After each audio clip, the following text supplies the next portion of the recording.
মানুষ সুখী হওয়ার জন্য কমপক্ষে এক মুঠো ভালোবাসা দরকার। নারীদের পাশে একজন দায়িত্বশীল পুরুষ দরকার, আর পুরুষদের পাশে একজন বিশ্বাসী নারী।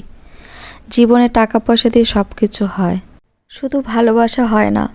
ভালোবাসায় টাকা পয়সা থাকে না, ভালোবাসা থাকে হৃদয়ে। মুগ্ধতা থাকে, দায়িত্বশীলতা, বিশ্বস্ততা, যত্নশীলতা আর মায়াবী চাউনিতে। একজন পুরুষের পাশে যখন একজন নারী ছায়ার মতো পাশে দাঁড়ায়, তার ভিতরে সুখ সুখ ভাব হয়, হৃদয়ে সতেজ থাকে, মন খুশিতে নাচতে থাকে, তার সব কিছু ভালো হতে থাকে। একজন নারীকে যখন একজন পুরুষ ঘাম ঝরিয়ে টাকা ইনকাম করে তার ভরণ পোষণের খরচ যোগায়, দায়িত্ব নিয়ে আগলে রাখে, তার ভালো মন্দ সব কিছু নিজের করে নেয়, তখন তার মনেও সুখ সুখ ভাব হয়। ভোগবিলাসিতাকে সুখ বলে না। সুখ হলো সেটা যেটা হৃদয়ে প্রশান্তি দেয়, হৃদয়কে তাজা রাখে, মনকে বসন্তের কোকিলের মতো উজায়।